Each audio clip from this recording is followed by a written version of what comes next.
Optics, ठीक है। Optics से नाम पड़ा कुछ ग्रीक लेटर और लैटिन वर्ड्स से, है ना।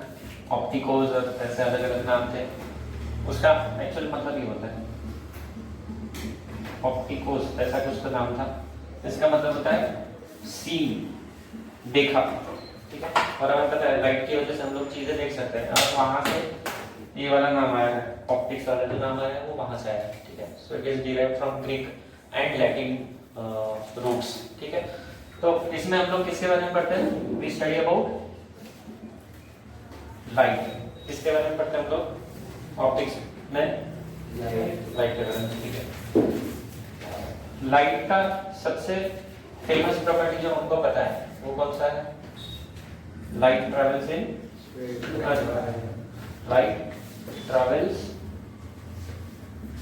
Straight line. पढ़ चुके हैं हम लोग ये सारी चीजें। इसका एक्सपेरिमेंट्स बहुत सारे कराए हैं, कल मैंने एक और वीडियो डाला था इसमें, तो वो भी देखना। तो light travels in straight line ये हम प्रूव कर सकते हैं यूजिंग एक्सपेरिमेंट्स, ठीक है। So but is it truth? Is it truth? No, it is assumption. लेकिन ये मैंने अब तक प्रूव नहीं किया है। क्या मैंने प्रूव किया है कि लाइट स्ट्रेट लाइन में नहीं ट्रैवल करती? क्या हमने ऐसा कोई एक्सपेरिमेंट किया है? अब तक नहीं, अभी तक मैंने प्रूव नहीं किया कि light can not travel in straight line. So far this is truth for us, है ना। हमारे लिए एक्चुअली ट्रूथ हो सकता है, बट रियलिटी में ये अजम्पशन है, ये अप्रोक्सीमेशन है। This is the correct word, approximation, ठीक है। रियलिटी तो नहीं है, बट ठीक है, जब तक हमने नहीं प्रूव किया कि this light does not travel in straight line, तो तब तक ठीक है ना। सो जब हम ये अजम्पशन लेके चलते हैं, the branch of physics that deals with this assumption, branch of optics, जिसमें हम लोग ये फॉलो करने वाले हैं, that branch is called as ray optics. याद है? यस। Ray optics. तो रे ऑप्टिक्स में हम लोग लाइट को कैसे ट्रीट करते हैं? एज अ रे, ज्योमेट्रिकल रे। ज्योमेट्री में रे को कैसे दिखाते हैं? एक पॉइंट और एक एरो। तो ये एरो ही बता रहा है कि ये स्ट्रेट में चलने वाला है ना। तो लाइट ऐसा बिहेवियर दिखाती है, हम लोग एक्सपेरिमेंट्स करेंगे तो भी ऐसा ही बिहेवियर दिखाएगी, but under certain conditions, under certain assumptions, ठीक है। और अजम्पशन क्या है? Light travels in straight line. और 12th में मैं आपको प्रूव करूंगा कि वो स्ट्रेट लाइन में नहीं चलती है। तो ये साल तो हम लोग यही समझ के चलेंगे कि लाइट स्ट्रेट लाइन में ही चलती है ना। अच्छा, लाइट क्या है? तो दो नहीं है, 3 इंटरप्रिटेशन है टोटल, 3 इंटरप्रिटेशन। पहला है light is particle, particle nature of light, है ना, सुना है ना सभी ने। पार्टिकल नेचर को हम लोग क्या बोलते हैं? इसके लिए नाम है फोटोन, सुना होगा, सुना है क्या? यस। दूसरा क्या बिहेवियर है लाइट का? Electromagnetic wave, so basically wave. और तीसरा जो है वो क्या है? किसी को कुछ पता है क्या? एक्चुअली ये पार्टिकल अलग है और फोटोन अलग है, इसको यहाँ लेते हैं। फोटोन, क्वांटम बिहेवियर, ये थोड़ा सा भयंकर चीज है, एडवांस फिजिक्स और ड्यूअल नेचर, ये सारा इसी में आ जाता है, ठीक है। तो एडवांस फिजिक्स है, 12th के एंड में थोड़ा थोड़ा इंट्रोडक्शन है। इन दोनों के बारे में हम लोग 11th में पढ़ने वाले हैं, और थोड़ा बहुत 11th के एंड में है और थोड़ा 12th में है, ठीक है। तो ऐसा सब हमने पढ़ना है इसको। तो वेव ऑप्टिक्स, रे ऑप्टिक्स ऊपर ऊपर की मेजर ब्रांचेस है। वेव ऑप्टिक्स में we treat light as wave, and in ray optics we treat light as ray. इस लेसन में लाइट को रे की तरह ट्रीट करेंगे। अलग अलग फेनोमेना है। पहला है रिफ्लेक्शन। What is reflection? सिर्फ कोई रिवीजन कर रहा है, फटाफट से बताओ। एक सरफेस है कोई भी, लेट अस से मिरर, एक रे आया ऐसा, तो सेम मीडियम में ये बाउंस बैक करके जाता है, सो दिस इज रिफ्लेक्शन, ठीक है। मल्टीपल रेज आएंगे तो वो मल्टीपल रेज में ही बाउंस हो जाएंगे। अगर ये ऐसा स्मूथ सरफेस है तो पैरेलल रेज का ग्रुप आया तो पैरेलल रेज चले जाएंगे, सो पैरेलल बीम की तरह वापस जाएगा। अगर इर्रेगुलर सरफेस है तो क्या होगा? पैरेलल बीम आएगा और हाँ, इसको कौन सा बीम बोलते हैं? दिस इज डिफ्यूज बीम, ये पैरेलल बीम है और ये डिफ्यूज बीम है, ये फोकस्ड होगा और ये डिफ्यूज होगा, ठीक है। ये सब पढ़ चुके हैं ना हम लोग स्कूल में। अच्छा, रिफ्लेक्शन सिर्फ मिरर से ही हो सकता है या और भी कोई चीज है जिससे रिफ्लेक्शन हो सकता है? Opaque object. कौन से ओपेक ऑब्जेक्ट है? बहुत सारे, बहुत है। हमारे आसपास जो भी ऑब्जेक्ट्स हैं जो हम देख सकते हैं वो सारे ओपेक ऑब्जेक्ट्स हैं। ओपेक है या पार्शियली रिफ्लेक्टिंग है, ठीक है। सो जो भी रिफ्लेक्टिंग ऑब्जेक्ट है उसको देख सकते हैं। अगर कोई ऑब्जेक्ट रिफ्लेक्ट ना करे तो we can not see objects, है ना। जैसे कि air does not reflect light, that's why we can not see air. अगर रिफ्लेक्ट करती तो हम लोग को एयर भी दिखती, सही बात है। तो एयर नहीं दिखती उसका रीजन ही है रिफ्लेक्शन नहीं होता है उससे, ठीक है। तो लॉज ऑफ रिफ्लेक्शन थोड़ा सा याद कर लो। कौन से लॉ है इसमें? मिरर का ही एग्जांपल लेते हैं। ये मिरर है, मिरर फिजिक्स में ऐसे दिखाता है, रे ऑप्टिक्स में, ठीक है। ये नॉर्मल, सारे एंगल्स नॉर्मल से मेजर किए जाते हैं इन जनरल। ये कौन सा रे? Incident ray. ये वाला लाइन नॉर्मल, इन दोनों के बीच का एंगल ऑफ इंसिडेंस आए, यहाँ से ये बाउंस बैक करेगा इस सरफेस से और ये एंगल बन जाएगा आर। ये वाला रे कौन सा? और ये एंगल, हाँ, ठीक है। कल का वो वीडियो देखा है क्या आप लोगों ने? कल लेट डाला था एक्चुअली, वो देखना, उसमें मैंने लेजर के साथ ये वाला एक्सपेरिमेंट एक्सप्लेन किया है। You will literally see the light moving like this, है ना, देख सकते हो उसमें, इंटरेस्टिंग बनाया है उसको, ठीक है। तो लॉज ऑफ रिफ्लेक्शन में पहला स्टेटमेंट बताओ। Incident ray, reflected ray are on opposite side of normal, normal के ऑपोजिट साइड है, ठीक है। अच्छा, ये जो इंसिडेंस है जहां पर कुछ एंगल बन रहा है, इसको हम लोग बोलते हैं oblique incidence. This is called oblique, मतलब टेढ़ा, ऑब्लिक इंसिडेंस। और दूसरा होता है नॉर्मल इंसिडेंस। नॉर्मल इंसिडेंस मतलब कैसा होगा? ऊपर से सीधा नीचे, डायरेक्ट ऊपर से नीचे आ रहा है, तो नॉर्मल इंसिडेंस।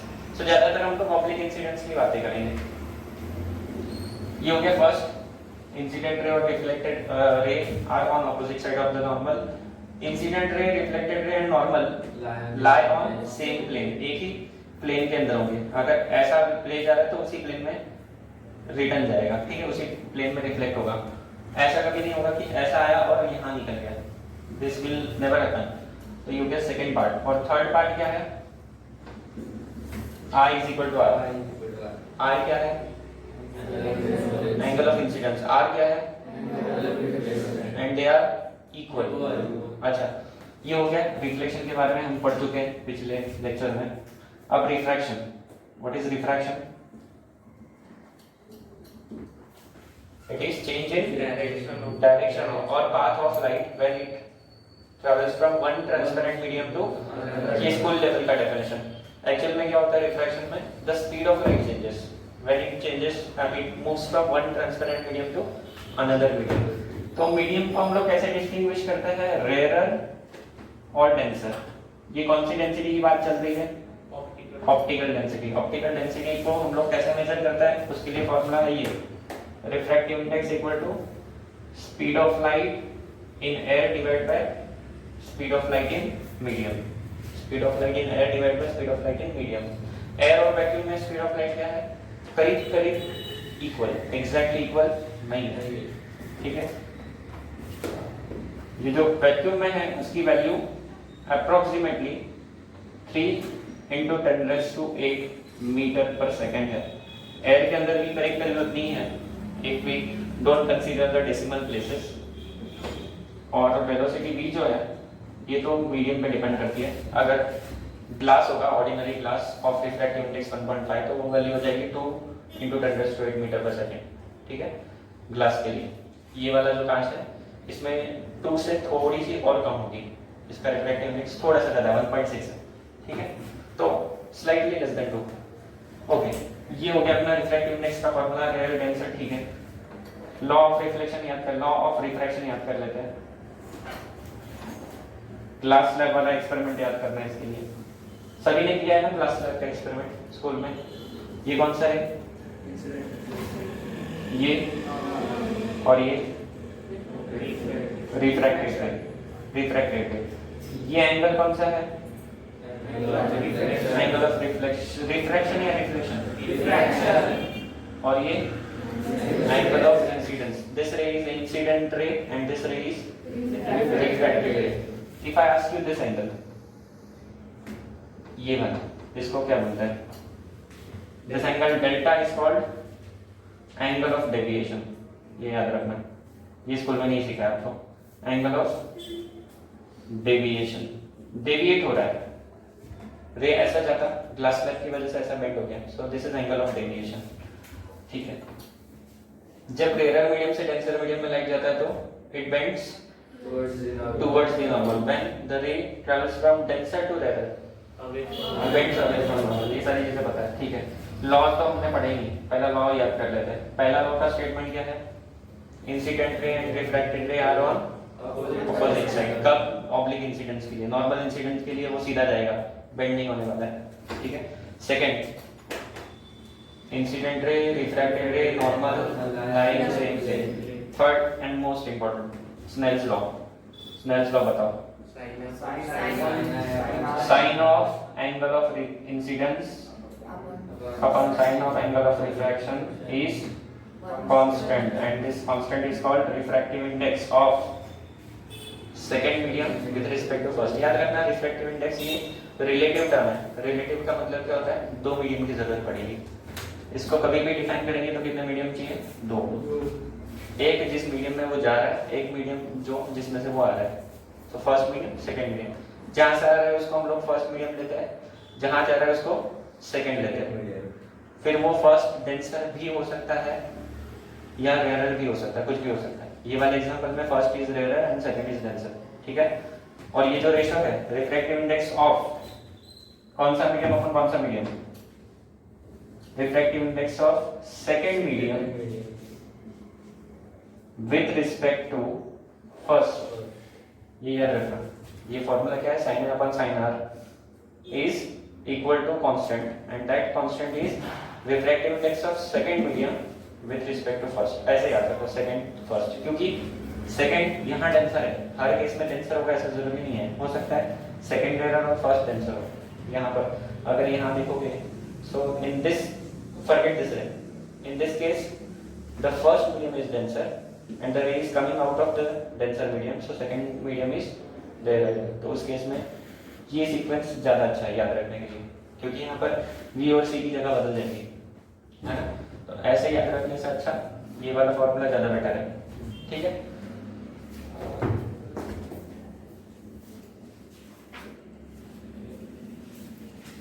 साइन कन्वेंशन याद है सभी को? साइन कन्वेंशन बताओ. रे ऑप्टिक्स में साइन कन्वेंशन क्या होता है जनरली? एक्स और वाई एक्सिस. एक्स एक्सिस को कौन सी एक्सिस लेते हैं? Principal axis. ठीक है. राइट साइड के डिस्टेंस, लेफ्ट वाले, ऊपर वाले, नीचे वाले नेगेटिव. और डिस्टेंस कहां से मेजर होगा? ओरिजिन से. अगर लेंस होगा तो ओरिजिन को हम लोग क्या लेंगे? Optic centre. और मिरर होगा तो ओरिजिन को क्या लेंगे? पोल. ठीक है. मिरर के केस में ओरिजिन विल बी पोल और लेंस के केस में origin will be optic centre. ठीक है. ये पॉइंट्स याद रखना. कन्वर्जिंग रेज कैसे रहते हैं? कैसे बनाते हैं हम लोग कन्वर्जिंग रेज? लास्ट तक पॉइंट विजिबल है? आया नहीं? अभी नहीं दिख रहा. ठीक है. क्या बता रहा हूं मैं? कन्वर्जिंग रेज कैसे होंगे? ऐसे. ये ऐसे. These are converging rays. Diverging rays कैसे होंगे? ऐसे. ठीक है. सन जैसे हम लोग सन बनाते थे ना स्कूल में, ऐसे गोल बना दो फिर ऐसे करो. ठीक है. तो सन से रेज क्या होते हैं? कन्वर्ज या डाइवर्ज? डाइवर्ज.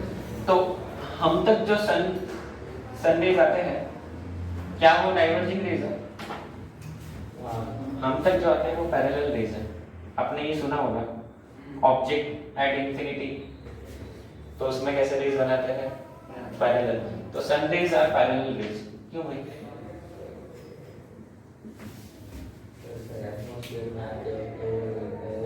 एटमॉस्फेयर सेटिंग करता है क्या? ऐसे कर लो, पैरेलल आना चाहिए. Is it the reason? Is it atmosphere which is the reason? आप सोचो, इसका मैं एक्सप्लेनेशन देता हूँ. देखो, ये सन है, एक्चुअली बहुत छोटा बनाना ना, बड़ा बनाना चाहिए। ठीक है, ये सन का एक सरफेस है थोड़ा सा, क्योंकि बहुत बड़ा है तो बोर्ड के अंदर नहीं आएगा। ठीक है, इस सरफेस से लाइट रे आ जाए ऐसे, ऑब्वियस बात है।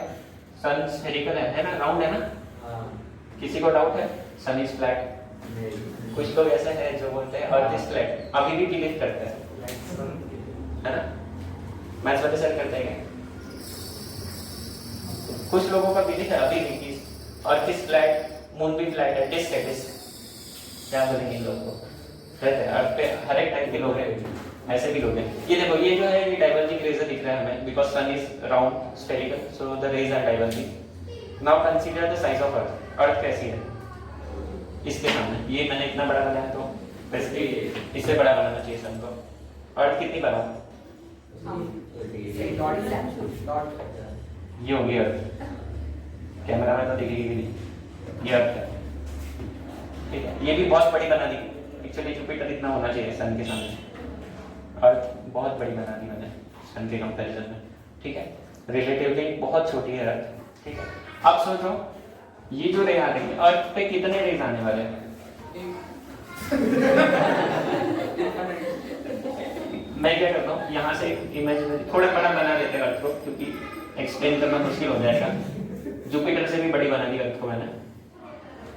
तो इतने छोटे से हिस्से से रे आने वाले अर्थ पे, बाकी रेस तो दूर निकल जाएगी। ये छोटा सा हिस्सा अगर देखोगे तो ये तो फ्लैट दिख रहा है, इसलिए यहाँ से जो भी रेज आएंगे these are parallel, and that's why we say that source at infinity creates the parallel rays.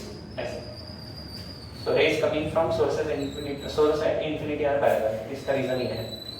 So basically it is also approximation, reality नहीं है, approximation reality, क्योंकि ये थोड़ी ना फ्लैट है, इसको तो ये तो राउंड है, लेकिन बहुत बड़ा सर्कल होगा तो उसका बहुत छोटा सा हिस्सा वो फ्लैट दिखता है, होता नहीं है ना। So the curved lines are straight and the straight lines are curved, है ना। इंटरेस्टिंग बात है। चलो, तो याद रखना, सन से आने वाले जो रेज है वो कैसे होंगे? पैरेलल होंगे। और सन का जो बीम अगर लेते हैं, if we consider a small beam of light coming from sun, then it will be consisting of parallel rays, and that's why we get this kind of shadow. ये विंडो का shadow जो दिख रहा है ना, शार्प शैडो मिल रहा है क्या सन का? पीछे देखो आपके, विंडो का शैडो कहाँ देखना है? विंडो में दिख रहा है, पीछे उस दीवार पे देखो। ये कुछ लोग बाहर देख रहे हैं। हाँ, तो वो जो शैडो है वो शार्प क्यों आता है? हमारी शैडो शार्प आने का रीजन ही है, पैरेलल बीम आ रहा है इसलिए शार्प आ रही है शैडो। ट्यूबलाइट से शैडो कभी शार्प नहीं आती है, ठीक है, क्योंकि वो डिफ्यूज बीम है। शार्प शैडो के लिए ऐसा पैरेलल बीम चाहिए या फिर पॉइंट सोर्स चाहिए। ठीक है, इंटरेस्टिंग चीज है ना। तो सन रेज कैसे है? पैरेलल है। एटमॉस्फेयर में एंटर करते वक्त तो ये क्या होता है? बेंड होता है, no doubt. If we consider atmosphere like this, ठीक है, again the rays will bend. ठीक है, अगेन ये कर्व है तो अलग अलग एंगल पे बेंड होंगे। ठीक है, अब एटमॉस्फेयर का साइज सोचो कितना है, कर्वेचर कितना होगा, रेडियस ऑफ कर्वेचर। अर्थ पे रेडियस ऑफ कर्वेचर से ज्यादा है ना, मेरे ख्याल से कुछ 15-20 किलोमीटर कितना है, 100 या 800 किलोमीटर हाइट है एटमॉस्फेयर में। 800 किलोमीटर अप्रोक्सीमेट 800 to 1000 किलोमीटर का है। नेट पे देखो एग्जैक्ट नंबर मिल जाएगा। तो 800 किलोमीटर का रेडियस है अपने अर्थ एटमॉस्फेयर का। अर्थ का रेडियस है 6400 किलोमीटर, डायमीटर सॉरी, है ना, डायमीटर या रेडियस, इट इज रेडियस। और ये और ऊपर और कुछ 1000 किलोमीटर और ऊपर तक है। तो ऑब्वियस बात है इसके कंपैरिजन में इसका कर्वेचर कम है। और हम लोग कहाँ रहते हैं? इतनी छोटी सी जगह पे, समझ लो अपना पूरा इंडिया नगर ये है, पूरा यहाँ से बाटड़ी और उधर तक। तो ये पॉइंट के लिए कौन से रेज इंपॉर्टेंट है इतने छोटे से जो बेंड हो गया है? अब देखो ये ऐसे आए और वही यहाँ पर आ रहा है, तो हमारे लिए क्या ये रे अलग अलग एंगल पे बेंड होने वाले नहीं, पैरेलल बीम की इधर ही आएगा। ठीक है, सिंस ये वाला हिस्सा क्या है? ये फ्लैट है हमारे लिए। अगर मैं यहाँ से यहाँ तक देख सकता हूँ अगर किसी तरीके से, तो मेरे लिए ऑब्वियसली ये वाला बीम अलग एंगल पे बेंड होने वाला है, ये वाला अलग एंगल पे, क्योंकि यहाँ पर सरफेस देख लो ऐसा है, कर्व सरफेस। कर्व सरफेस पे रिफ्रैक्शन अलग होता है, लेंस की तरह काम करेगा, ये लेंसिंग इफेक्ट होगा, हमारे लिए नहीं होगा। उसके लिए अपनी आंख बहुत बड़ी चाहिए। कितनी बड़ी? लेट अस से यहाँ इंडिया नगर से लेके एटलीस्ट बॉम्बे तक बड़ी, तो कुछ दिखेगा अपने को विजिबल, अदरवाइज ये विजिबल नहीं है ना। हमारे लिए ये भी फ्लैट ही है। तो ग्लास स्लैब में जैसा हो रहा है वैसे ही रिफ्रैक्शन होगा यहाँ पर भी, है ना। बहुत सारा अप्रोक्सीमेशन है हमारी लाइफ में, है क्या नहीं? सच्चाई कम और अप्रोक्सीमेशन ही ज्यादा है, दिख रहा है आपको, ठीक है। If we have a plane mirror, ऐसा लेते हैं वर्टिकल, सुबह सुबह हम लोग ब्रश कर रहे हैं और मिरर में देख रहे हैं, ठीक है। ये एक लड़का है, ऐसा देख रहा है यहाँ से मिरर में, ये मिरर से 10 सेंटीमीटर दूर है, ठीक है। तो उसकी इमेज मिरर के अंदर कितनी दूर होगी? 10 सेंटीमीटर। 10 सेंटीमीटर दूर है, सही है ना। अच्छा, इस लड़के ने सोचा कि मैं थोड़ा और नजदीक जाऊं, और अगर ये मिरर की तरफ 1 सेंटीमीटर पर सेकंड से मूव कर रहा है, तो इसकी इमेज उसकी तरफ कितने, मिरर की तरफ कितने सेंटीमीटर की स्पीड से चलेगी? सेम स्पीड से चलेगी। क्या सेम? अगर कर्व मिरर होता तो क्या ये सेम होता? नहीं, सेम नहीं होता। कैसा होता? वो डिफिकल्ट क्वेश्चन है, अभी हम लोग नहीं करेंगे उसको, बट वहां पर सेम नहीं होता। ऑब्जेक्ट और इमेज डिस्टेंस वाला जो रिलेशन है वो वहां यूज करना पड़ता है ना। कौन सा ऑब्जेक्ट और इमेज डिस्टेंस वाला रिलेशन है वहां पर? मिरर के केस में, स्फेरिकल मिरर्स में 1/v + 1/e = 1/, ये पढ़ा है ना, स्कूल में पढ़ा है। तो ये वहां यूज करते हैं, इसको डिफरेंशिएट वगैरह करना पड़ता है, तो फिलहाल नहीं करेंगे। और यहाँ पर क्या रिलेशन है प्लेन मिरर के लिए? v = u, object distance = image distance, if we don't consider the sign convention, otherwise वो प्लस माइनस लेना पड़ेगा। तो magnitude of v and magnitude of u are equal, ठीक है। these are distances, ये डिस्टेंसेस है। ये कौन सा डिस्टेंस है? किसका डिस्टेंस है? इमेज। v इमेज होता है और u क्या होता है? ऑब्जेक्ट। तो image distance is equal to object distance. किस केस में? प्लेन मिरर के केस में।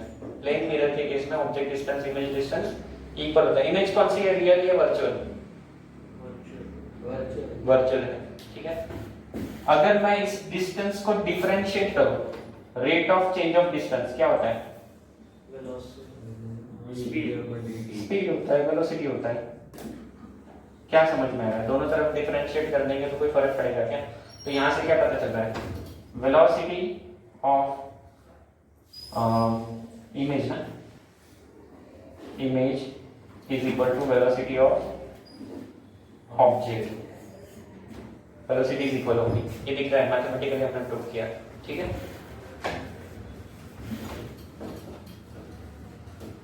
अगर एक से ज्यादा मिरर है, let us say we have 2 mirrors inclined at some angle theta, mirror 1 and another mirror number 2। मैंने परपेंडिकुलर मिरर का केस पढ़ा था आपको। if this angle is theta and if we have object here, this is object, कितने images बनेंगे? इसके लिए क्या कंडीशन है?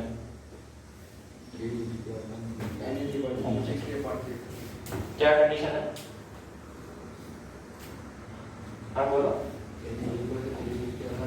360 अपॉन थीटा, इसको हम लोग स्मॉल एन बोलेंगे।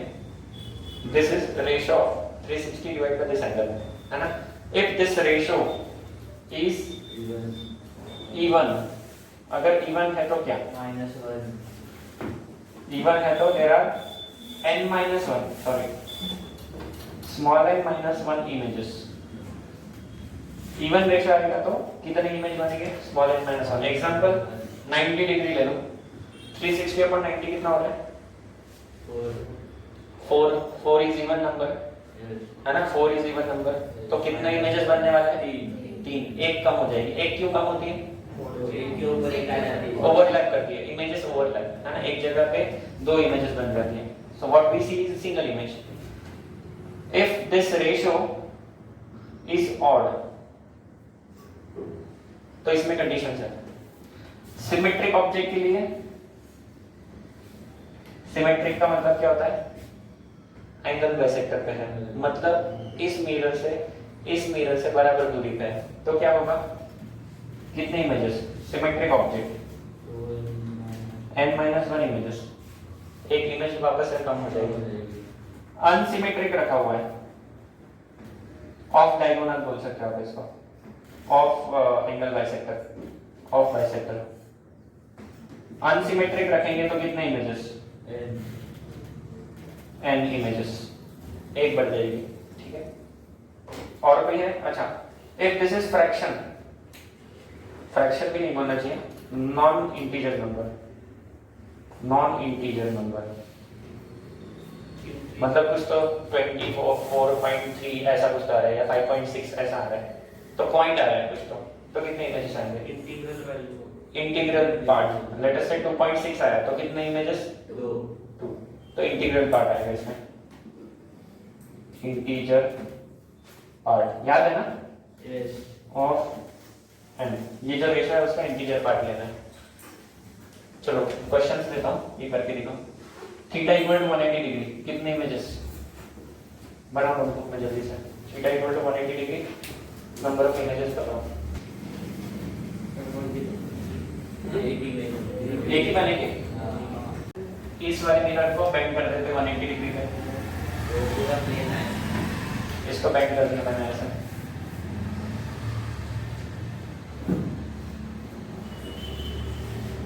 ये अपना पॉइंट O था, कॉमन पॉइंट। क्या लिख रहा है? ऑब्जेक्ट कहीं पे भी रख दो, यहाँ रख दो, कितनी इमेज बनने वाली है?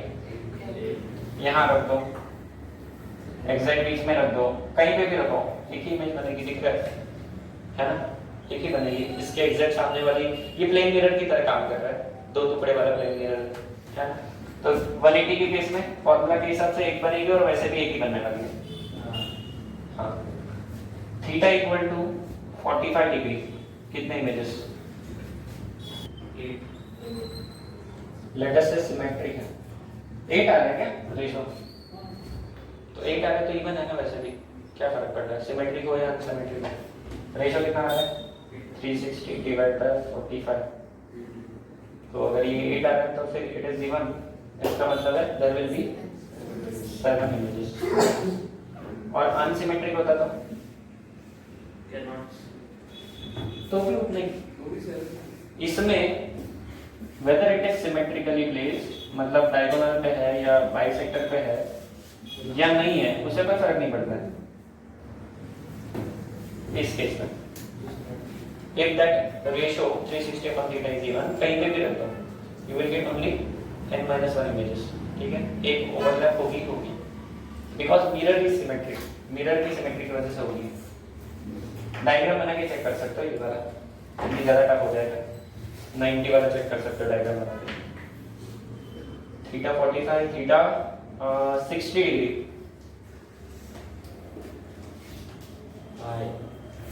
कितने इमेजेस? 5।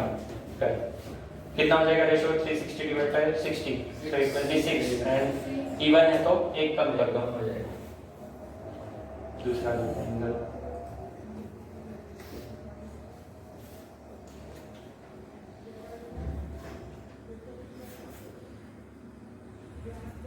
पे कितना आ रहा है पता? Theta equal to 54। सभी लोग करें सॉल्व, कुछ लोग बैठे आराम से।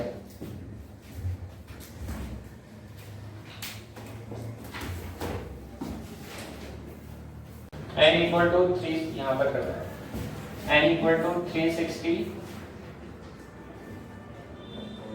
Divide by theta, theta is 54, 18 के टेबल में आ रहा है ना,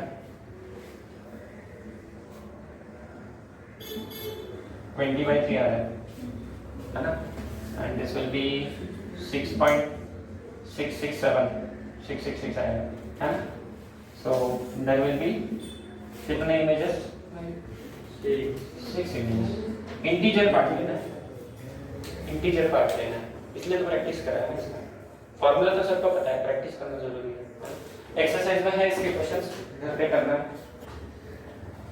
मैग्निफिकेशन का फॉर्मूला क्या है कर्व मिरर्स के लिए? V अपॉन U, ठीक है।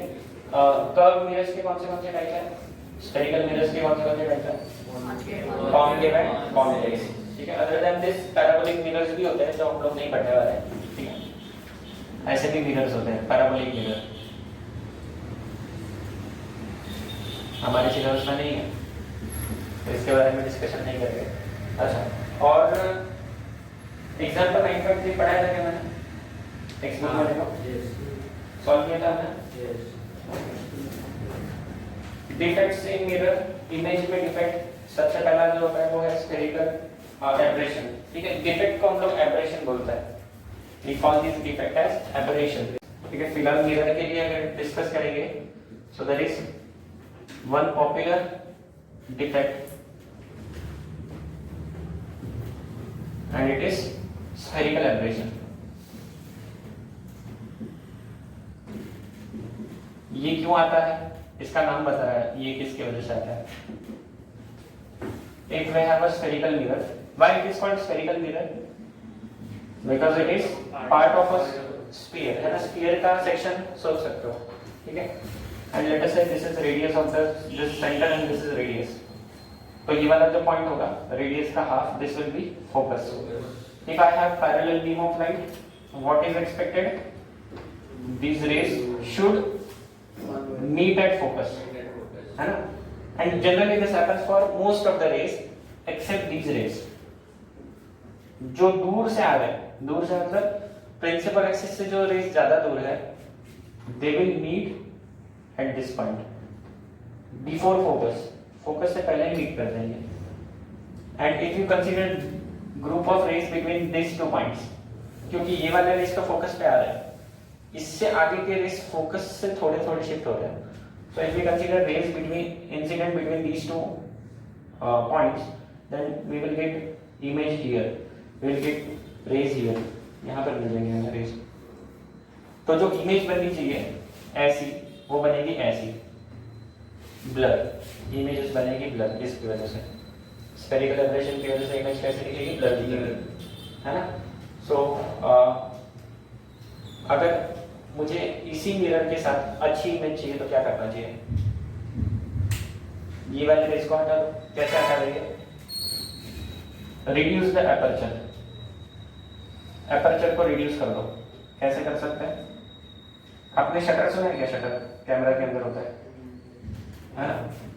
तो अगर मैं ऐसा कुछ ऑब्स्टेकल लगा दूं, ये मेरा मिरर है उसके सामने मैंने ऑब्स्टेकल लगा दिया जिससे जो रेज है वो अब यहाँ से नहीं आ सकते, ये वाले रेज नहीं आ सकते, साइड वाले, उनके लिए जगह ही नहीं है, मैंने ओपेक ऑब्जेक्ट लगा दिया।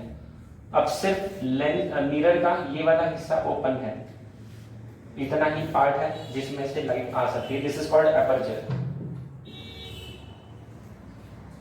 एक्चुअल मिरर तो बड़ा है लेकिन लाइट किस हिस्से में जा रही है? लाइट इतने ही सर्कुलर एरिया में जा रही है। याद रखना ये सर्कुलर है ना, फ्रंट साइड से सर्कुलर है, इतने ही एरिया में लाइट गिरेगी। So this is called aperture, the part of mirror which is exposed to light is aperture. तो एपर्चर अगर छोटा कर देंगे तो क्या हो जाएगा? We will get sharp images, क्योंकि ये वाला जो है ये हट जाएगा साइड के रेस, है ना। सिंपल टेक्निक से हम इस प्रॉब्लम को सॉल्व कर सकते हैं, है ना। तो इसलिए जनरली आप कैमरास में देखोगे तो वहाँ पर कुछ ऐसा रिस्ट्रिक्शन के लिए होता है, बट एनीवेज कैमरा में लेंसेज यूज होता है तो वहाँ पर और भी बहुत सारी चीज़ आ जाएगी। ये सिर्फ एक ही एरर नहीं रहेगा कैमरा के केस में, since we are using lenses, chromatic aberration आएगा। क्रोमेटिक का मतलब क्या होता है? It is related to colour, chromatic aberration, ठीक है। और बहुत सारी चीजें हैं। अगेन हम लोग जो ऑर्डिनरी कैमरा यूज करते हैं, डिजिटल कैमरा नहीं, if we use ordinary camera तो ये ज्यादातर इफेक्ट दिख के आएंगे आपको इमेजेस में। And in digital camera we have a image processor, और वो इमेज प्रोसेसर में प्रोग्राम करके, basically it is a computer, उसमें हम प्रोग्राम करके ये सारे डिफेक्ट को हटा सकते हैं। तो इसलिए हमारे फोन से जो फोटो आते हैं वो ऐसे आपके फोटो के सामने ऐसे रेनबो इफेक्ट नहीं दिखता है ना। हमारा चेहरा ज्यादा ही सुंदर दिखने लगता है, वो सारे इफेक्ट है, फिल्टर्स जो बोलते हैं आप इसको। तो बेसिकली इट इज इलेक्ट्रॉनिकली और सॉफ्टवेयर से उसको इमेज को फिनिशिंग किया गया है। तो ये सारे इफेक्ट, वहां पर जो डिफेक्ट है उसको हटा दिया गया, ठीक है। फिर भी कुछ कैमरा में आपको नजर आएगा, फोन के कैमरा में। अगर आप रूम का फोटो ले रहे हो, बड़ी रूम का, तो बीच वाला हिस्सा तो स्ट्रेट आएगा, लेकिन साइड के जो वॉल्स है, दूर की वॉल्स, वो स्लाइटली कर्व आएगी, है ना। So that effect is common. तो ऐसे बहुत सारे डिफेक्ट होते हैं, कुछ को हम लोग हटा सकते हैं, कुछ को नहीं हटा सकते, कम कर सकते हैं, ठीक है। तो ये हो गया मिरर के डिफेक्ट के बारे में। If I have let us say glass, है ना, और ग्लास के अंदर हमारे पास पानी भरा हुआ है। सो glass filled with water and we have a small coin placed at the bottom of this glass. तो जब इसमें पानी होगा और हम लोग यहाँ से कहीं से देख रहे हैं, so what we will see, this object appears to be here. इस इफेक्ट को क्या बोलते हैं हम लोग?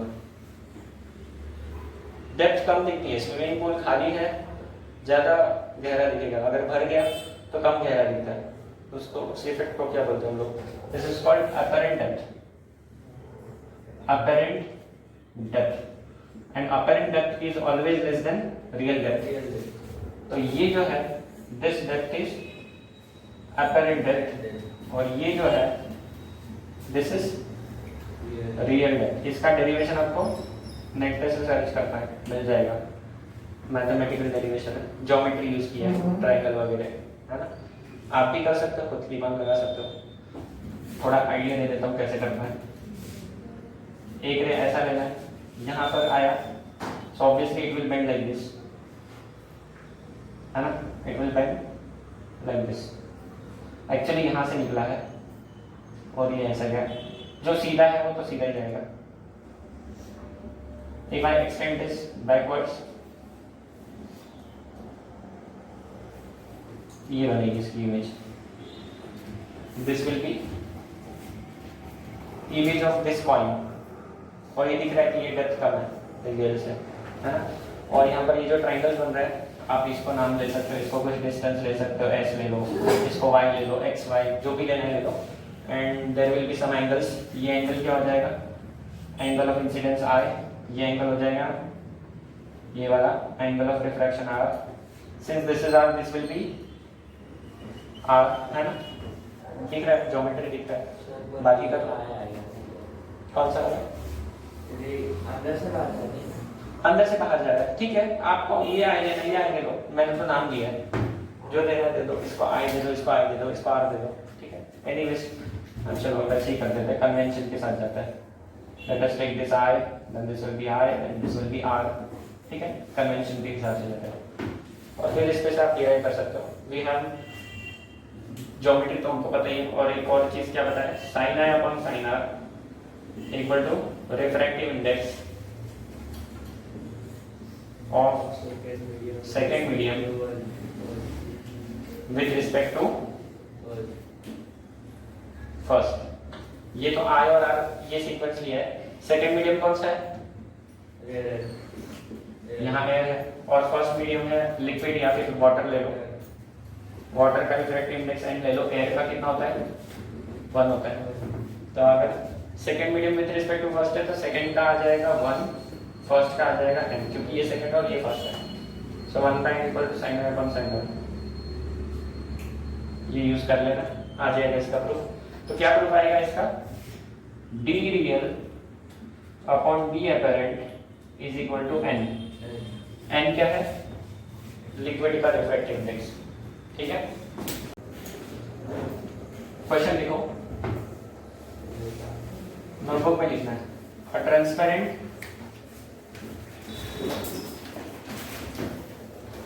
Paper wait is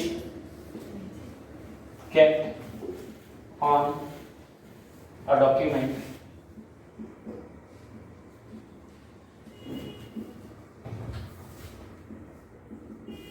with a signature. A transparent paper weight is kept on a document with a signature.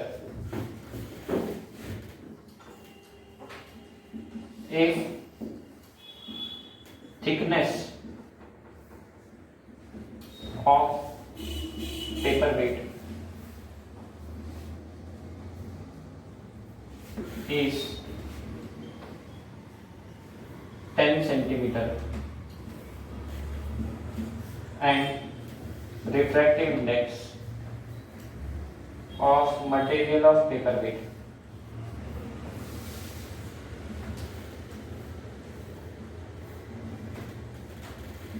is 3/2.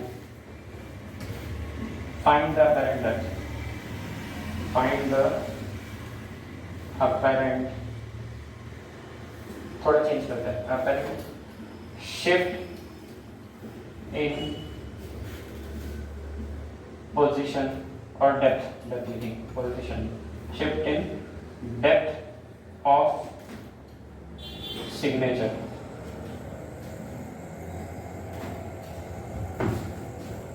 Question वापस से read कर रहा हूं. A transparent paperweight is kept on a document with a signature if thickness of paper weight is 10 centimeter and refractive index of the material of paper weight is 3/2, find the apparent shift in the depth of signature.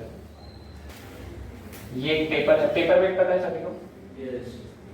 इस paper पे यहाँ पर कुछ तो sign लगी हुई है, बीच में रखते हैं इसको, सिग्नेचर वाला पेपर है, और इसके ऊपर हमने क्या रख दिया है, पेपर वेट रखा हुआ, और ये पेपर वेट कैसा है, ट्रांसपेरेंट है.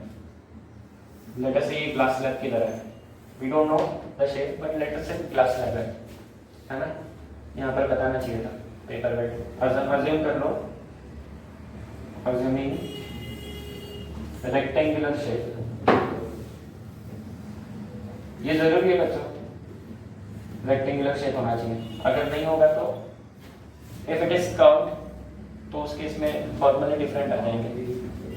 कर्वेचर की वजह से फॉर्मूले अलग आ जाएंगे. सो लेट अस से ये फ्लैट है, रेक्टेंगुलर शेप है, यहाँ पर है सिग्नेचर.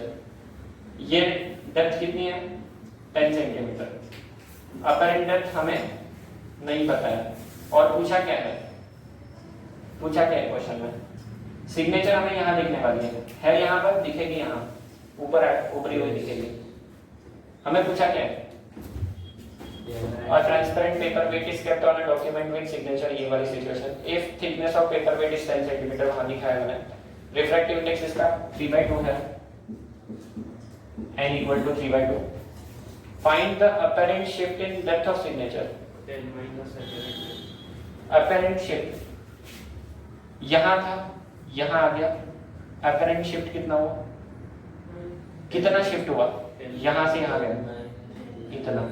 सो ये हमने पूछा है शिफ्ट. तो 10 माइनस डी अपरेंट, ये हमें पूछा है. तो पहले डी अपरेंट पता होना चाहिए. क्या फॉर्मूला लगाएंगे, D real upon D apparent equal to N.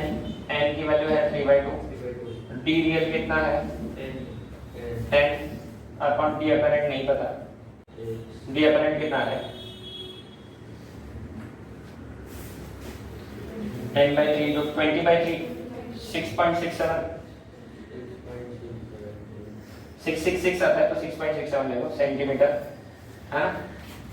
So what will be the shift, 10 minus shift equal to 10 minus d apparent. so 10 minus 6.67 कितना आ जाएगा 3 point something. कर लो subtraction. 10 minus 0 10.00 minus 6.67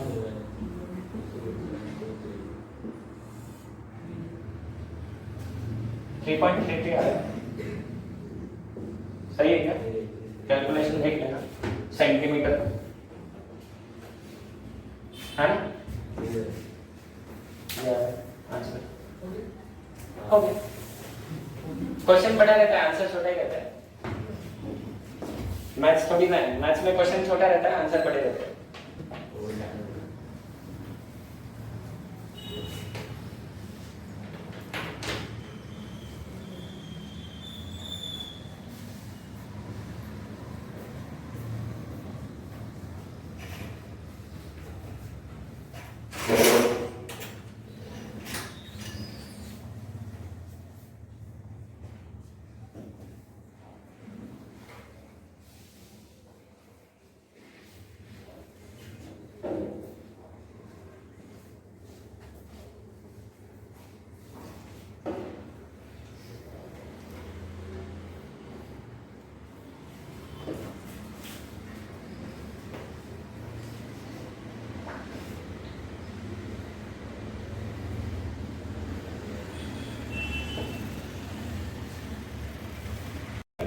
late us से I have this kind of setup, मेरे पास suppose एक glass slab है बड़ा सा ऐसा, ठीक है, और लेट अस से दिस इज माय नॉर्मल,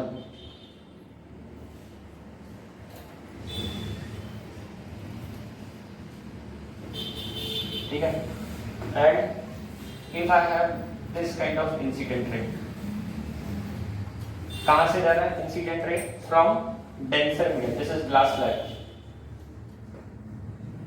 और बाहर क्या है? एयर, सो डेंसर से रेयर जा रहा है, सो व्हेन लाइट रे travels from denser to rarer, what will happen? It will bend away from normal. If this is I, this will be R. If this is I1, this is R1. First ray जो मैंने ऐसा set किया वो ऐसा bend हो गया away from normal. If I increase this angle, इसको increase करते हैं तो क्या होगा? Obviously this ray will bend further. Let us say बनाते इसको थोड़ा ढंग से। अच्छा, ये कितना बेंड होगा ये कैसे डिसाइड होता है? कितना एंगल पे बेंड होगा ये कैसे डिसाइड कर सकते हैं?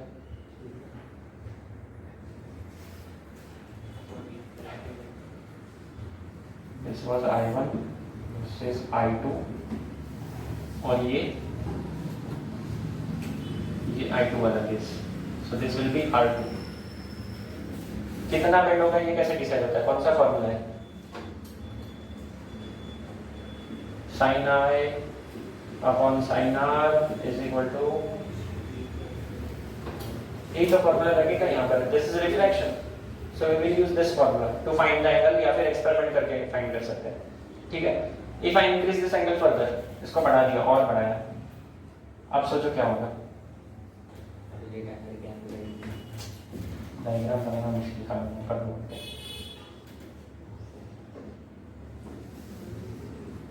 ठीक है, ये ऐसा और ज्यादा एंगल दिया और ज्यादा बेंड होगा, and what is the ultimate situation? इतना बेंड हो गया कि R becomes 90 degree. So if this angle of refraction becomes 90 degree, then the incident angle at which this happens is called critical angle. ये सुना है कभी? Yes. So critical angle क्या होता है? जिस एंगल पे रिफ्रैक्टेड रे 90 डिग्री पे रिफ्रैक्ट होता है, कौन सी केस में? When light enters from denser to rarer. अगर रेयर टू डेंसर होगा तो ऐसा नहीं होने वाला है, वहां पर हमें पता है कि एंगल कम होगा, यहाँ बढ़ रहा है, तो बढ़ने वाली केस देखनी है हमें, ठीक है। So when light ray enters from denser medium to rarer medium, if at certain angle of incidence the angle of refraction is 90 degree, then that angle of incidence is called critical angle, ठीक है। critical angle किस पे depend करता है? तो वो यहाँ से निकाल सकते हैं, कैसे निकालेंगे? देखो, sin I की जगह मैं IC लूंगा, IC critical angle divide by sin R कितना है? critical angle के केस में R 90 डिग्री है ना, equal to refractive index of second medium with respect to first. second medium मतलब क्या है? एयर का रिफ्रैक्टिव इंडेक्स इज 1, और इस ग्लास का रिफ्रैक्टिव इंडेक्स को हम लोग n लेंगे, जो कि 1.5 हमें पता है, बट ग्लास की क्वालिटी के हिसाब से ये चेंज भी होता है, 1.5, 1.6, 1.7, तो लेट अस से n, तो ये है n। डेंसर मीडियम का रिफ्रैक्टिव इंडेक्स, रेयर मीडियम हमने एयर लिया है, एरिया वैक्यूम, तो क्या फॉर्मूला बन रहा है? देखो, sin IC, sin 90 कितना होता है? Equal to 1/n। ये रिलेशन यूज करते हैं हम लोग न्यूमेरिकल्स में, क्रिटिकल एंगल वाले केस में, लिख लो। अच्छा, अभी इसके आगे जाते हैं, इस एंगल के आगे, if my angle of incidence is greater than critical angle, what will happen?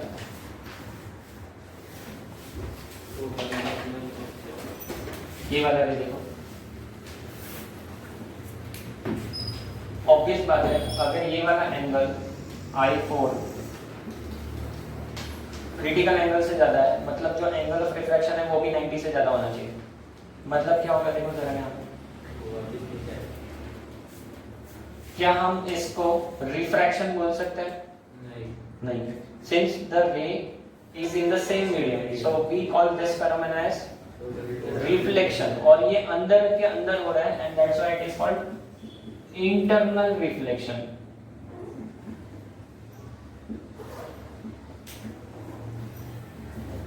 तो अभी इसको टोटल इंटरनल क्यों बोलते हैं? टोटल वर्ड क्यों लगाया उसको? इंटरनल रिफ्लेक्शन भी चलता है. Why there is total internal reflection word? Total क्यों लिखा है वहाँ पर? Yes. If any ray, any group of rays, कितने भी ले लो, लेट से 100 rays हैं जो इस एंगल से ज़्यादा एंगल पे आ रहे हैं, then all of those rays will undergo reflection. So there is 100% reflection. अब ये 100% reflection क्या है? So if I have a plane mirror है मेरे पास, ठीक है? लेट से 100 रेज आ गए. कितने रेज आ गए? 100. ये एग्जांपल के लिए ले रहा हूँ, हम लोग रेज को काउंट नहीं कर सकते. लेट से 100 रेज आ रहे हैं, तो 100 के 100 रेज वापस कभी भी नहीं जाते. तो रिफ्लेक्शन जब मिरर से होता है, प्लेन मिरर से 98% रिफ्लेक्शन होता है जनरली. अच्छे क्वालिटी का ब्रांडेड मिरर होगा तो लोकल रास्ते में जो मिलता है 10 रुपए वाला, तो उससे 80% के आसपास रिफ्लेक्शन होता है. ठीक है.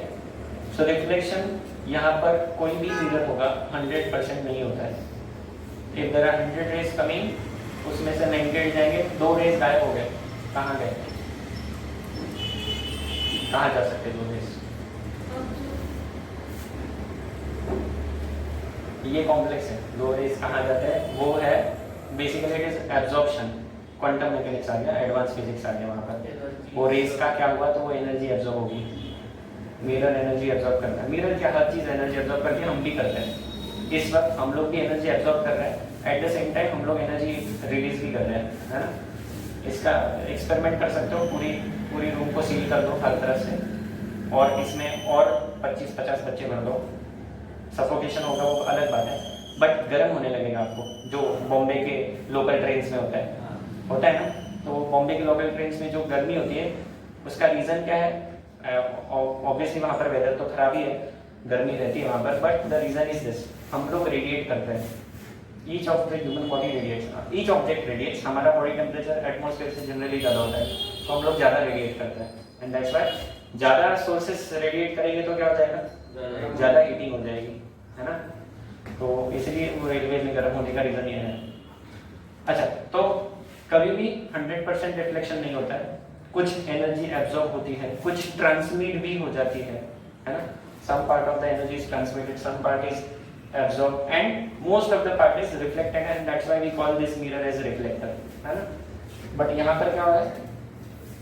जितना भी एनर्जी है, प्रैक्टिकली लाइट इज एनर्जी, है ना. तो जितना भी है वो सारा का सारा रिफ्लेक्ट हो रहा है. थोड़ा भी ऊपर नहीं जाएगा, थोड़ा भी नहीं, एक भी रे नहीं. इफ ये एंगल से ज्यादा है तो ऑब्वियसली ये एंगल से कम होगा तो वो जाना ही है उसको बाहर.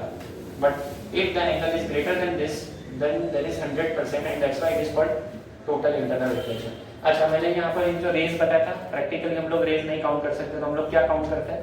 We measure intensity.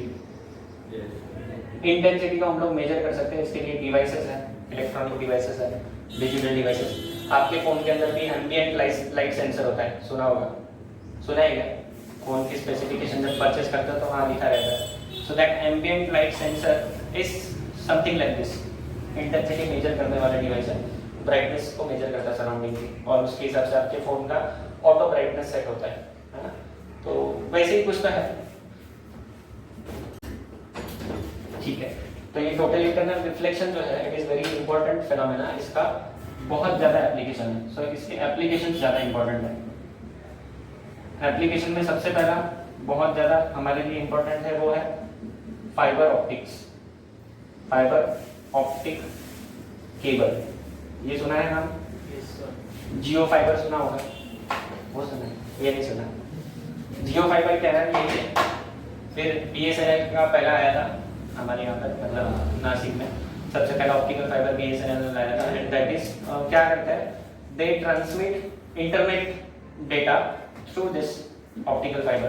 होता कैसा है? बहुत सिंपल है, लेकिन कॉस्टली है. फिर भी कॉस्टली क्यों? सिंपल है तो.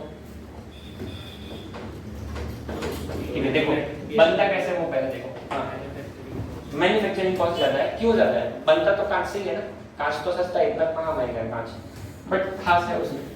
सबसे पहले कंस्ट्रक्शन देखो, basically it is a fibre. Fibre मतलब ऐसा इस तरह का कुछ तो होगा, but the thickness is very very small, micrometre होती है thickness. This thickness is in micrometre range. Micrometre मतलब कितना? बालों की थिकनेस, बाल तो है ये, बालों की थिकनेस जितना है ना, आपकी जो भी बाल होंगे उसकी थिकनेस है उसी रेंज में, या उससे भी पतला, उससे भी थिन, इस थिकनेस का होता है ये। अब ऑब्वियस बात है, इतना पतला वायर होगा तो टूट सकता है, तो उसको क्या करेंगे? आउटर कवरिंग करते हैं। इसको बोलते हैं हम लोग core. This middle part is called core, CORE, core. इसके बाहर भी एक ग्लास का ही कवरिंग है, ठीक है। ये इनर जो है ये भी ग्लास है, inner part is also glass of refractive index, higher refractive index होता है इसका, हायर रिफ्रैक्टिव इंडेक्स मतलब लेट अस से 1.6 और 1.7 का ग्लास होता है, सो कॉस्टली ग्लास। ये 1.6 है, महंगा है, 1.5 इससे हाफ रहेगा, और 1.7 लेता तो डबल रेट, ऐसा अंदाजा लगा सकते हो। तो ये हायर रिफ्रैक्टिव इंडेक्स का ग्लास है, जनरली 1.65 के करीब होता है। ये ऑर्डिनरी ग्लास है, दिस इज कॉल्ड क्लैडिंग, नाम है इसके क्लैडिंग, जो आउटर कवरिंग है, ठीक है। इसका थिकनेस ऑब्वियसली इससे ज्यादा है, सो क्लैडिंग। इसका रिफ्रैक्टिव इंडेक्स जो होता है जनरली 1.5 के आसपास होता है, सो लोअर रिफ्रैक्टिव इंडेक्स। तो अगर मैं लाइट रे यहां से सेंड करूं, यहां से, and if that angle is greater than critical angle, पहले तो देख लो क्या कंडीशन नंबर 1 सेटिस्फाई हो रही है, क्या रेयर डेंसर से रेयर में लाइट जा रही है? Is it from denser medium to rarer medium? Yes, light is entering from denser to rarer, तो पहला कंडीशन फुलफिल हो रहा है। सेकंड कंडीशन है, अगर क्रिटिकल एंगल से ज्यादा में जाता है तो क्या होगा? फिर क्या होगा? फिर वापस so this light will be guided through that tube, उस ट्यूब से, उस कोर से ही जाएगा।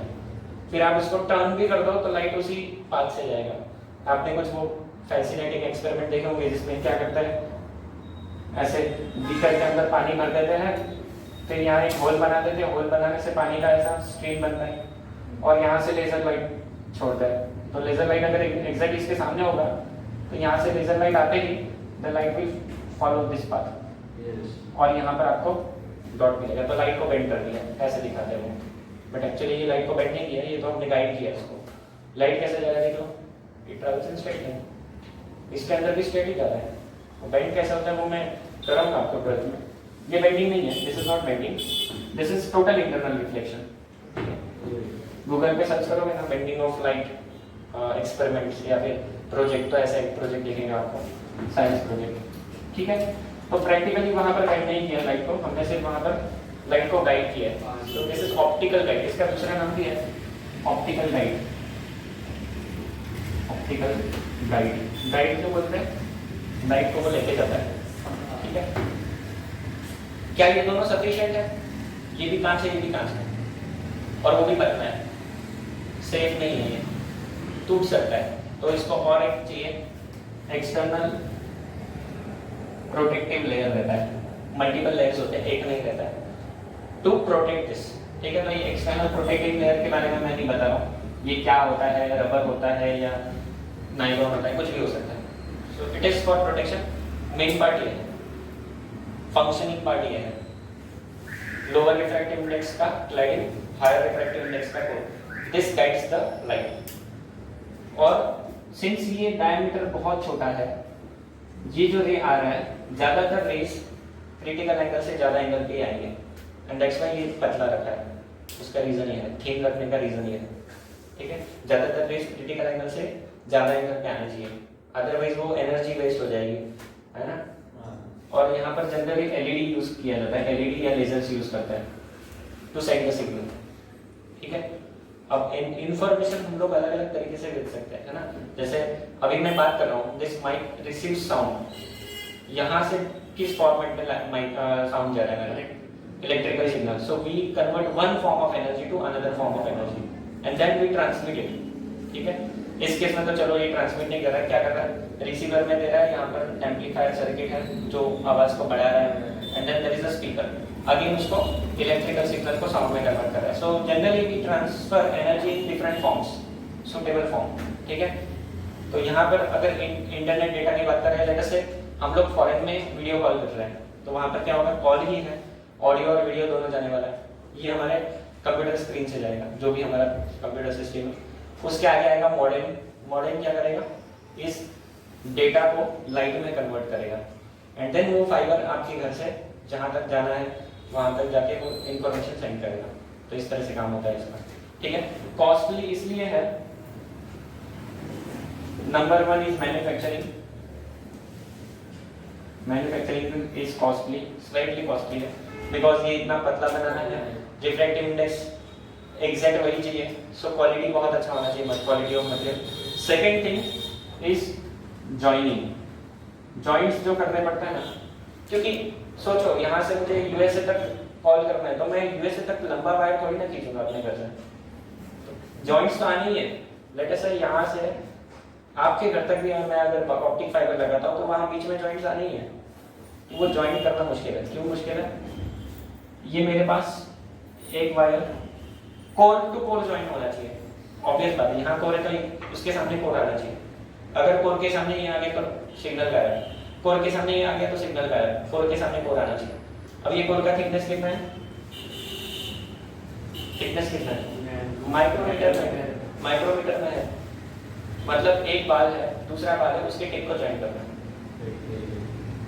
इजी काम नहीं है, इट्स डिफिकल्ट, इसलिए ये चीज थोड़ी सी डिफिकल्ट होती है ना, that's why it is costly, ठीक है। Handling is costly, manufacture as well as handling is costly. Optical signal का एडवांटेज, आपने सुना होगा कि ऑप्टिकल फाइबर है तो उसका इंटरनेट स्पीड ज़्यादा मिलता है, we get more bandwidth, bandwidth word भी सुना होगा नेट से रिलेटेड। तो बैंडविड्थ का मतलब क्या होता है, basically suppose if I have road, ये रोड है, ठीक है, ऑब्वियसली छोटा रोड है, 6 लेन नहीं है, और वो अपना हाईवे 6 लेन है, 6 या 8 लेन है, तो यहाँ से अगर जाएंगे तो ऑब्वियसली ट्रैफिक ज़्यादा नहीं जा सकता है, उसमें से ट्रैफिक ज़्यादा जा सकता है। क्यों ज़्यादा जा सकता है, हाईवे में से 6 लेन 8 लेन, विड्थ ज़्यादा है, वहाँ पर उसकी बैंडविड्थ ज़्यादा है, ठीक है। जब इंफॉर्मेशन ट्रांसफर की बात होती है, we deal with frequencies, frequency की बात करते हैं हम लोग। अगेन ये फ्रीक्वेंसी वर्ड आता है वेव नेचर ऑफ लाइट से, मतलब अगेन हम यहाँ पर उसको ज़्यादा डिटेल में तो नहीं पढ़ेंगे, बट ऊपर ऊपर देखते हैं। तो ये जो फ्रीक्वेंसी है, ये फ्रीक्वेंसी का जो रेंज होता है, range of frequency, it is called bandwidth, ठीक है। और हर मीडियम का अपना एक बैंडविड्थ होता है, जैसे कि ये रोड है, इसका विड्थ इतना ही है, तो इसमें से ज़्यादा ट्रैफिक नहीं जा सकता है। 4 लेन रोड है तो उसमें और ज़्यादा विड्थ है, और ज़्यादा ट्रैफिक जा सकता है। वैसे यहाँ पर है, कोई भी मीडियम ले लेंगे, जैसे कि ऑप्टिक फाइबर है तो उसका भी एक बैंडविड्थ होता है, ठीक है, और ये बैंडविड्थ बहुत लार्ज होता है कंपेयर टू केबल्स। कौन सी केबल्स, जो मेटल की केबल्स होती है जो हमारे घर पे आती है जनरली, पहले वो क्या बोलते हैं, केबल नेटवर्क जो होता है टीवी का, तो उसकी मेटल केबल होती है ना, तो इसका बैंडविड्थ कम होता है, ट्विस्टेड केबल भी बोलते हैं इसको, twisted cable, then single core cable, ऐसे अलग अलग टाइप है केबल के। So let it be, metal के वायर्स होंगे तो इलेक्ट्रिकल सिग्नल्स आएंगे, इलेक्ट्रिकल फ्रीक्वेंसीज। यहाँ पर लाइट, ऑप्टिक फाइबर है, लाइट का केबल है, लाइट के फ्रीक्वेंसीज, तो लाइट का बैंडविड्थ ज़्यादा है। आप सोच सकते हो कि दिस इज 8 लेन और 10 लेन रोड, बहुत बड़ा रोड है, तो ऑब्वियस बात है बैंडविड्थ ज़्यादा है, ज़्यादा व्हीकल्स जा सकते हैं, मतलब ज़्यादा तेज़ी से जा सकते हैं। यहाँ तेज़ी से जाएंगे क्या, नहीं, लो बैंडविड्थ है, इसका बैंडविड्थ लो रहता है, इसका मतलब लो स्पीड से व्हीकल जाएंगे तो ऑब्वियसली सिग्नल ट्रांसमिशन स्पीड कम रहता है, ठीक है। दूसरा एडवांटेज ऑप्टिकल फाइबर का क्या है, आप किसी का सिग्नल चोरी नहीं कर सकते। मैंने सोच लिया ये दोनों वीडियो कॉल कर रहे हैं, मैं बोला चलो यहाँ पर कुछ तो डाल के चेक करते हैं क्या बात कर रहे हैं। This can not be done, signal को आप चुरा नहीं सकते, कॉपी नहीं कर सकते, कुछ भी नहीं कर सकते, यहाँ पर कर सकते हैं। इलेक्ट्रिकल, आपने वो सुना होगा, पहले एंटीना आते थे, सुना है क्या? तो बाजू वाले ने अगर एंटीना लिया है और वो पे कर रहा है केबल देखने के लिए, हम अगर वहां पर जाके कॉपर वायर लगा देंगे तो अपने घर में भी फ्री में दिखता है। ऐसा पहले होता था, अभी नहीं हो सकता। पेज 166 पे पहला पॉइंट है ब्रॉड बैंडविड्थ। ब्रॉड बैंड इसलिए बोलते हैं उसको, ब्रॉड बैंडविड्थ, बड़ी बैंडविड्थ है, ठीक है। So frequency range is higher for TV signal. A single optical fibre can carry over कितना है वो 90,000 चैनल्स। 90,000 चैनल मतलब एक चैनल में एक रेंज ऑफ फ्रीक्वेंसी होती है, ऐसा 90,000 रेंज ऑफ फ्रीक्वेंसीज है, तो बहुत ज़्यादा है ना। प्रैक्टिकली टीवी सिग्नल्स के लिए इसका यूज़ नहीं करता है। इम्यून टू ईएम इंटरफेरेंस, इसका मतलब क्या होता है, अगर ये हम मेटल केबल्स यूज़ करेंगे, जैसे कि ये मेटल केबल है, अगर मुझे कॉल आएगा तो इसमें आपने सुना होगा कभी ऐसे टिक टिक टिक टिक आवाज़ आता है, तो this pickups the electromagnetic interference. क्यों? जब कॉल आएगा there is electromagnetic signal coming और going out of your phone and that interferes with this electrical setup. तो वो लाइट के साथ नहीं होता है, उसको कुछ लेना देना नहीं, बाहर किसी का कॉल आए या ना आए, है ना। So that interference is not there. दूसरी लो एटीन्यूएशन। एटीन्यूएशन का मतलब क्या होता है, अगर मैंने यहाँ से बात करना चालू किया, ये मेरे साउंड का एम्पलीट्यूड है, आप सोच सकते हैं कि लाउडनेस है, लास्ट बेंच तक लाउडनेस इतना ही रहेगा क्या, थोड़ा सा कम हो जाएगा, ये लास्ट बेंच है। सामने वाली बिल्डिंग तक कितना साउंड जाएगा मेरा, तो ये क्या हो रहा है attenuation. This is called attenuation, amplitude का कम होना। ऐसा क्यों होता है? वो कम मॉलिक्यूल्स के काइनेटिक। सिंपल वर्ड्स में ये हमारे सराउंडिंग में जो भी मीडियम है वो इस एनर्जी को एब्जॉर्ब करता है। सराउंडिंग मीडियम एनर्जी को एब्जॉर्ब करता है। देन ऑब्वियसली लाइट को भी तो एब्जॉर्ब करता होगा ना मीडियम, एयर भी तो लाइट को एब्जॉर्ब करती होगी, तो भी सन से अंदर लाइट आ रही है इतना डिस्टेंस ट्रैवल करके। इसका मतलब क्या है, और स्टार से भी आ रही है, स्टार्स तो और भी दूर है। लाइट का एटीन्यूएशन लॉस कम है, इसका मतलब क्या है, लाइट का एटीन्यूएशन लॉस कम है। इसलिए ओशन में अंदर चले जाओ, बहुत डीप ओशन में, वहां पर डार्क होता है, डे टाइम में भी डार्क होता है। क्यों? इतना डीप है कि सारा का सारा लाइट एब्जॉर्ब हो गया पानी के अंदर, इसलिए वहां डीप ओशन में डार्क होता है। सो एटीन्यूएशन लॉस वहां जा रहा है पानी के अंदर। So medium to medium light का एटीन्यूएशन लॉस कम ज्यादा होता है, बट ग्लास के अंदर बहुत कम है, इट इज लेस देन 1%, ठीक है। सो एटीन्यूएशन कम है मतलब आपका सिग्नल लॉस नहीं होगा। इसका दूसरा मतलब क्या है, अभी देखो मेरा जो वॉइस है ये इस क्लासरूम में, अगर मैं माइक यूज ना करूँ तो लास्ट बेंच तक क्लियर नहीं जाएगा। इसका मतलब मेरा वॉइस लॉस हो रहा है in between this medium. So what I am using, amplifier. ये क्या कर रहा है, आवाज को बढ़ा रहा है। सेम अगर मुझे यहाँ से बॉम्बे तक कॉल करना है तो यहाँ से सिग्नल बॉम्बे तक डायरेक्ट नहीं जा सकता। What we will require this amplifier, रास्ते में लगेगा कहीं ना कहीं। सिग्नल गया इतना बड़ा, दूर जाते जाते कहीं पे तो छोटा हो गया, छोटा सिग्नल और दूर जाते खत्म हो जाएगा। तो क्या करना पड़ेगा, इसको एम्पलीफाई करना पड़ेगा। ये 12th में पढ़ाने वालों को ये सारी चीजें वापस से बड़ा कर दिया, और वापस से ये और आगे तक जाएगा, आगे जाते जाते वापस से छोटा हो जाएगा, वापस से क्या करना पड़ेगा, एम्पलीफाई। सो दिस डिवाइसेस क्या कर रहा है, वो रिसीव कर रहा है, एम्पलीफाई भी कर रहा है, इनको बोलते हैं रिपीटर। और हमारे मोबाइल फोन के केस में ये जो टावर्स है वो ये काम करता है। मोबाइल टावर्स क्या काम करता है, सिग्नल लेंगे, एम्पलीफाई करेंगे, भेजेंगे। क्योंकि अगर मुझे फॉरेन से कॉल आ रहा है तो वो डायरेक्ट नहीं आ सकता, it comes through towers. So towers होते क्या है, दे आर रिपीटर्स।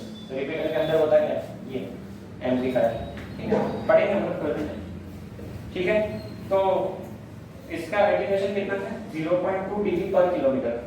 1 किलोमीटर में less than 1 dB, so it is very small attenuation. dB का मतलब होता है decibel, so it's a unit to measure the intensity. Intensity amplitude से related है। इलेक्ट्रिकल इंसुलेटर की जरूरत नहीं, शॉक नहीं लगने वाला है। नेक्स्ट क्या है, थेफ्ट प्रिवेंशन, जो बताया मैंने, चोरी नहीं कर सकते, सीक्रेट बातें कर सकते हैं इससे, अगर ऑप्टिकल फाइबर कनेक्शन होगा। Security information, internal damage is most unlikely, ठीक है, तो डैमेज नहीं किया जा सकता इसको अंदर से, है ना, अगर प्रॉपर डिवाइस बनाया हुआ है। तो ये सारे पॉइंट्स हैं। नेक्स्ट एप्लीकेशन है प्रिज्म बाइनोकुलर। बाइनोकुलर देखे हैं? अच्छा, बाइनोकुलर के डिजाइन ऐसा ही क्यों होता है, डिजाइन तो देखिए सभी ने बना देता हूँ बोर्ड पे।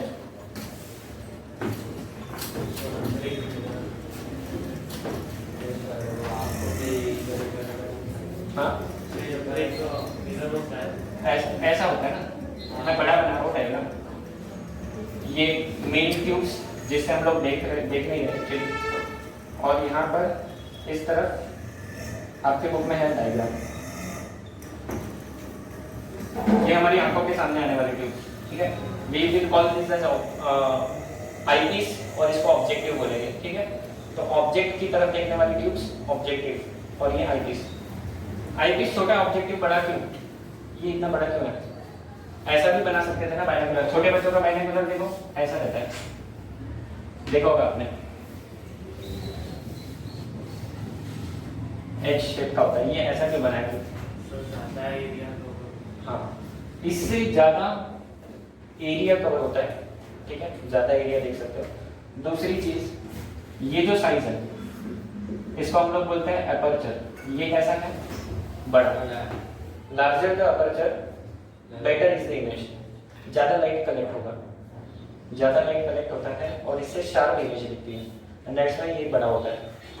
ज्यादा एरिया कवर होता है, ज्यादा लाइट कलेक्ट होती है, ठीक है। हमारी आंखों का जो क्या बोलते हैं इसको, प्यूपिल, उसका डायमीटर कितना होता है? प्यूपिल मतलब क्या? ये आपकी आंख है, ये वो डिजाइन, इसको क्या बोलते हैं इस डिजाइन को? आइरिस। और ये उसके अंदर जो ब्लैक होता है, बिल्कुल ऐश्वर्या राय का भी ब्लैक ही है। हाँ, मैंने देखा है और मुझे फिजिक्स भी पता है उसके पीछे का। लेंस लगा तो बात अलग है, नेचुरली ब्लैक ही होता है सभी का। सिर्फ ओल्ड एज में ये थोड़ा सा इसका कलर चेंज हो जाता है, वाइट हो जाता है, जिसको हम लोग मोतिया बिंदु बोलते हैं। Otherwise it is black. हाँ, वो लेंस लगाते हैं, वो हॉस्पिटल नहीं। आइरिस का कलर अलग होता है। मैं बता रहा हूँ ना, ऐश्वर्या का ब्लू है ना, तो वो ब्लू ये है, ये ब्लू नहीं है। अगर ये ब्लू दिख रहा है मतलब लेंस लगा हुआ है उसमें, ठीक है, this will B black. Otherwise एक तो आई डिफेक्ट हो सकता है, आई डिफेक्ट मतलब मोतिया बिंदु या ऐसा कुछ, उस केस में कलर चेंज होगा। Otherwise this is always black, ठीक है। किसी का भी देख लो, ब्राउन आइज हो, ब्लू आइज हो, और कौन से कलर के आइज हो, ये ब्लैक होगा। अगर नेचुरल बात आइज की बात करें, अगर लेंस लगाए तो ठीक है, ऊपर से कलर लगाया तो क्या कर सकते हैं, ठीक है। तो ये प्यूपिल जो है, इसका डायमीटर कितना है? What is diameter of this प्यूपिल? ये प्रैक्टिकली ये फिक्स नहीं होता है ना, ये कम ज्यादा होता है। और ये जो है इट इज अप्रोक्सीमेटली 1 मिलीमीटर। तो हम लोग कितनी लाइट कलेक्ट कर रहे हैं? सिर्फ इतनी ही जगह से लाइट हमारी आंखों में जाती है। And again bright day time है तो ये और कम हो जाता है। अभी डे टाइम है ना, ब्राइटनेस ज़्यादा है तो ये कम हो जाएगा, नाइट टाइम में ये थोड़ा सा बढ़ जाएगा। So it is not fixed. Adaptation आपने सुना होगा, तो वो है।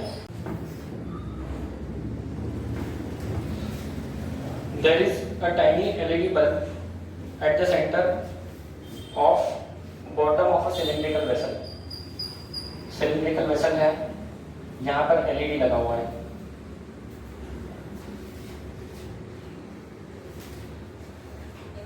Cylindrical vessel of diameter 6 centimetre. Diameter 6 centimetre है, मतलब ये डिस्टेंस कितना होगा? 3 centimetre. Height of vessel is 4 centimetre, ठीक है।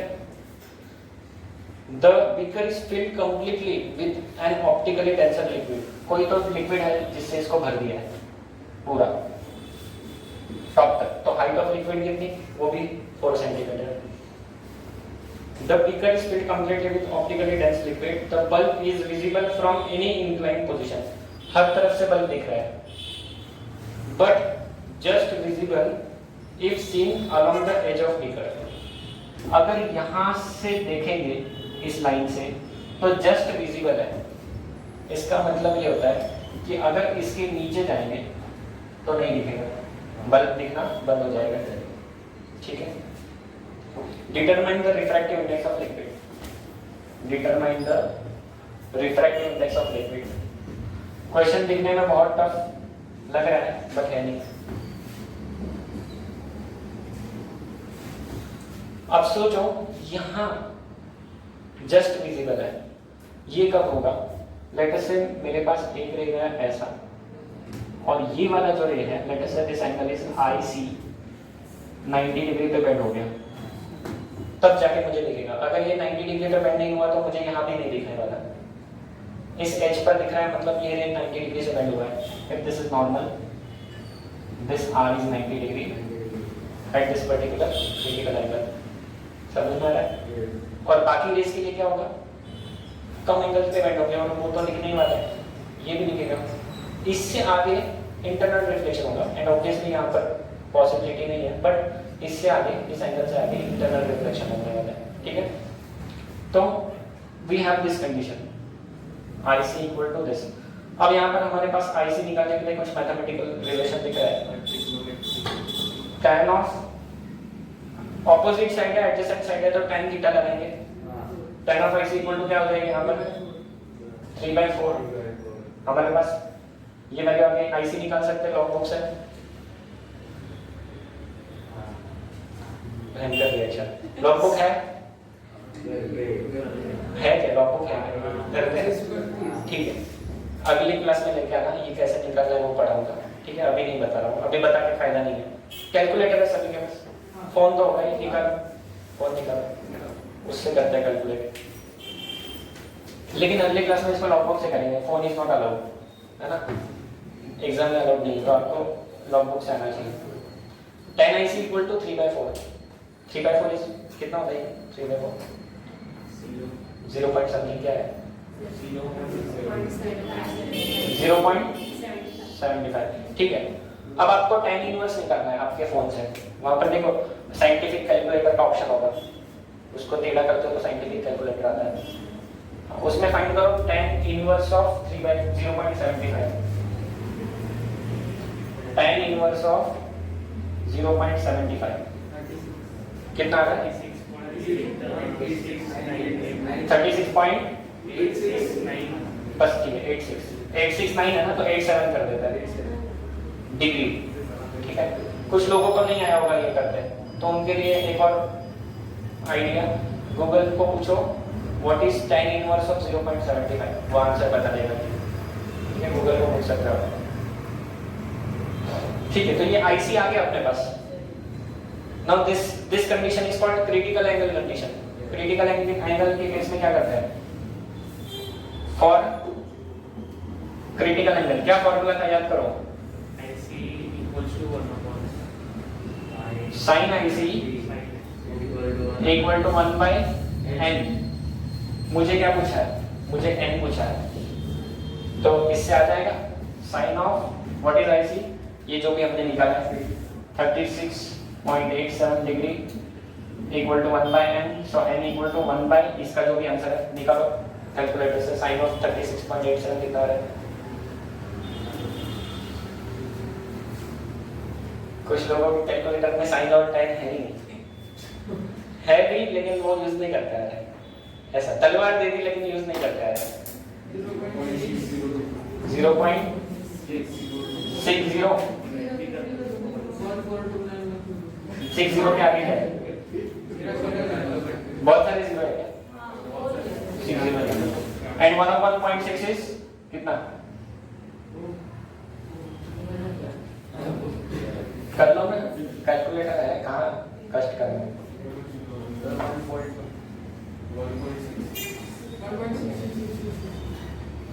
देखते हैं आंसर, लिख लो। इसमें सिर्फ कैलकुलेशन डिफिकल्ट बोल सकते हैं, बाकी क्वेश्चन इजी क्वेश्चन हो।